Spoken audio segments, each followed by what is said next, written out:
এই যে স্ক্রিন ভিডিওটা দেখতেছেন না, এটা হলো মায়ের প্রতি সন্তানের ভালোবাসা। সাধারণ একটা বানর, মা মারা গেছে, বাচ্চাটা কোনোভাবেই মাকে ছাড়তেছে না। আর আমরা মানুষে আমরা নির্লজ্জ, আমাদের আফসোস হয় আমরা সে মাকে আমরা সম্মান দিতে পারি না। সন্তানের হাতে মা কোন হয় এখন প্রতিনিয়ত, কেন? আমরা মানুষে আমরা আফসোস। আমরা মাকে বৃদ্ধাশ্রমে রাখি, বিয়ে করার পরে মাকে সে সম্মানটা দিতে পারে না, মা বাপ থেকে আলাদা হয়ে যায়। কেন? সাধারণ একটা পশু হয়ে মায়ের প্রতি যে ভালোবাসাটা, মা মারা গেছে, কোনো না কোনো ভাবে ছাড়তেছে না মাকে। আমরা মানুষ, আমরা আমাদের আফসোস হয়। বাংলাদেশে প্রতিনিয়ত হচ্ছে সন্তানের হাতে মা কোন, ভাই কোন, বাবা কোন, কেন প্রতিনিয়ত এগুলো হতে যাচ্ছে কেন? শুধু দেশে আইন নেই বিদায়। বিভিন্ন দেশে গিয়ে দেখেন এরা মা বাপকে কিভাবে সম্মান করে, আর আমাদের দেশে প্রতিনিয়ত কোন হতে যাচ্ছে।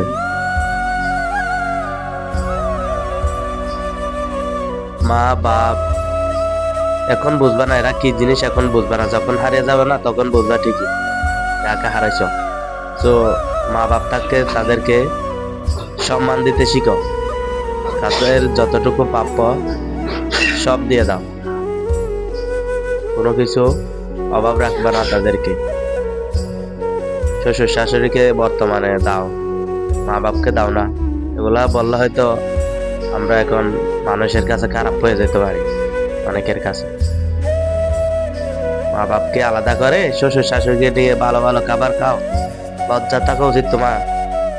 তোমরা মানুষ না? মা একটা যদি কিছু ভালো কথা বলে এটা তোমার খারাপ লাগে বিদায় তুমি রাগ করে বাড়ি থেকে বের হয়ে যাও, মায়ের সাথে ঝগড়া করো। এগুলা থেকে বিরত থাকো, এগুলা তোমার জাহান্নামের কারণ হয়ে যেতে পারে। তো মাকে যতটুকু সম্মান দেওয়া দিয়ে দাও। মা হারাইলে কখনো পাইবা না। মা থাকতেছো, মায়ের মর্যাদাটা বোঝো, মাটা কতটা দামি। তোমাকে 10 মাস 10 দিন পেটে রেখে তোমাকে এই দুনিয়াতে এনেছে, আর সেই নাকি তুমি মাকে খুন করতেছ। বাংলাদেশ প্রতিনিয়ত হচ্ছে এগুলা। আমরা অবশ্যই থাকলে কি হবে, আমরা কিন্তু সবসময় আমরা অনলাইনে থাকি কেন? আমরা দেশে কি হচ্ছে কিনা এগুলো আমরা দেখি। আর অনেকে বর্তমানে ফেসবুকে স্ট্যাটাস দেয়, সফলতা কত দূর জানি না, অথচ সে মায়ের কোনো খবরে রাখে না। তোমার যদি মায়ের দোয়া না থাকে কখনো তুমি সফল হতে পারবে না। তুমি হাজার চাকরি করো, তুমি কোটি কোটি টাকার বিজনেস করো, তোমায় কখনো সফল হতে পারবে না। তোমার সেই টাকার কোনোদিন বরকত থাকবে না তুমি যদি মা বাপের কোনো খোঁজ খবর না রাখো। তুমি শ্বশুর শাশুড়িকে হজ করালে হবে, মা বাপকে তোমার সম্মান দিতে হবে।